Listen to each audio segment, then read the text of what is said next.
देखिए बच्चे आ गए तैयार होके। चलिए अब पूजा स्टार्ट करते हैं। ठीक है बहू रानी। हाँ मम्मी जी।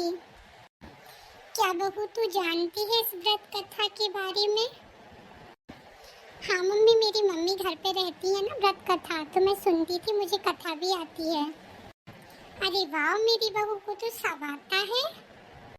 अरे वाह बेटा, चलो तो बहू रानी सुनाती है कथा, हम लोग सुनते हैं। हैप्पी महालक्ष्मी मम्मी पापा जी, हैप्पी महालक्ष्मी सभी को। बोलो लक्ष्मी माता की जय। जय जय। जय। एक बार की बात है, एक ब्राह्मणी बहुत ही ज्यादा गरीब परिवार से थी। इतनी ज्यादा गरीब थी कि वह अपने बच्चों को खाना नहीं खिला पाती थी और कभी कभी उसको खुद ही भूखा रहना पड़ता था।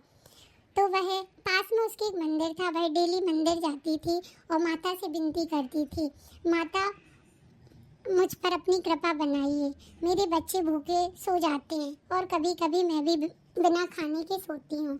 मेरे घर में इतनी कि हमारे यहाँ खाने को भी नहीं जुड़ पाता। हे माता, आप अपनी कृपा मुझ पे बनाइए। और ऐसा वह डेली करती। कैसे भी करके उसके बच्चे कुछ ना कुछ खा के सो जाते, कहीं ना कहीं से व्यवस्था हो जाती थी। फिर एक दिन क्या हुआ, उसके घर में बिल्कुल भी खाना नहीं मिला। उसके बच्चे भूखे सो गए, उसका पति भूखा सो गया और वो भी भूखे सो गई। और रोते रोते सपने में भी वह रो रही थी। रोते रोते उसके पास एक औरत आई और वह बोली, क्यों, आप क्यों रो रहे हो? क्यों ब्राह्मणी, आप क्यों रो रहे हो? तो उसने कहा कि आज मेरे बच्चे भूखे सो गए और मैंने और मेरे पति ने भी कुछ नहीं खाया है। फिर वह औरत ब्राह्मणी से बोली, आप एक काम करिए, आप माता जी के मंदिर जाते हैं तो आपको एक औरत दिखाई देती है, वो आपको थेपले बनाती है, आप उसको अपने घर में भोजन कराइए।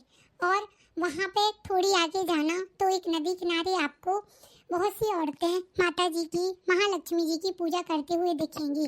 तो आप उनसे पूछना कि ये पूजा वो कैसे करती हैं और आपको भी यही पूजा करना है, तो आपके घर में महालक्ष्मी की कृपा बनी रहेगी और कभी भी आपको खाने पीने, सुख शांति, हर चीज़ से कभी भी परेशानी नहीं होना पड़ेगा।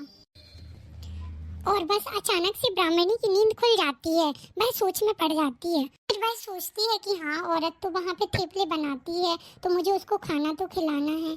फिर वह जाती है मंदिर और उस औरत से बोलती है कि आपका हमारे यहाँ आमंत्रण है खाने का।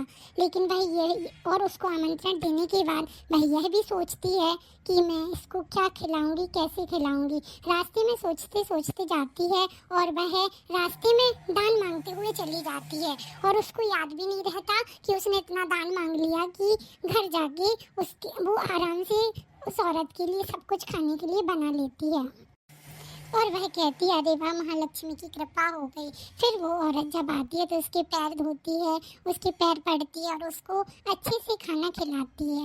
वह खाना खिलाने के बाद फिर वो औरत उसके बच्चों को देखती है, उसको देखती है और बोलती है, आप लोगों ने खाना खाया कि नहीं? तब ब्राह्मणी बोलती है कि मैंने सिर्फ आपके लिए ही खाना बनाया था। तो वह औरत कहती है, नहीं, जाओ तुम लोग भी अपनी थाली लगाओ, अपने पति की और अपने बच्चों की। लेकिन ब्राह्मणी मन में सोचती है कि अब मैं इससे कैसे बताऊं कि खाना बिल्कुल भी नहीं है, सिर्फ मैंने इसके लिए खाना बनाया है। वह औरत ब्राह्मणी से कहती है, जाओ किचन में जाओ, थाली लगी हुई है तुम्हारी, उठा के लाओ और अपने पति और बच्चों को दो और तुम भी बैठ के खाओ।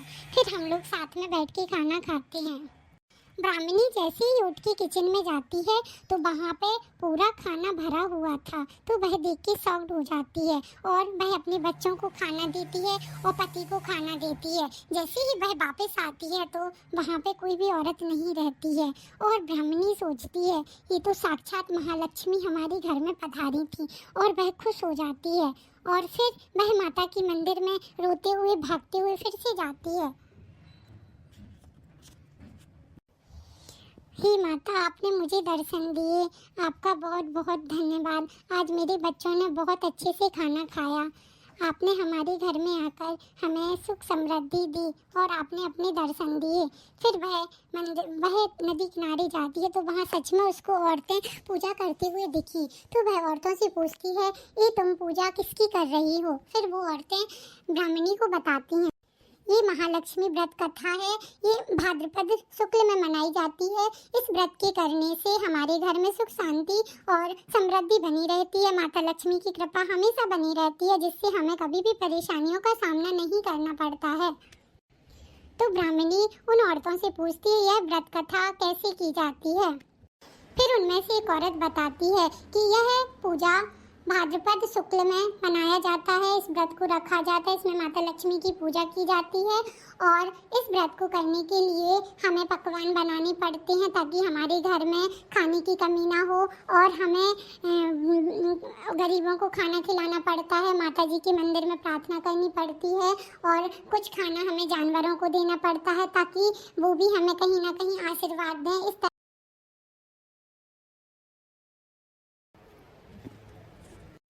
तभी से यह महालक्ष्मी का व्रत मनाया जाने लगा है और यह व्रत करने से आपके घर में भी सुख शांति बनी रहेगी। इसलिए आप भी इस व्रत को रखें और खासकर गृहस्थ जीवन की महिलाएं इस व्रत को रखने से उनका गृहस्थ जीवन भी अच्छा रहता है और सुख शांति और समृद्धि बनी रहती है।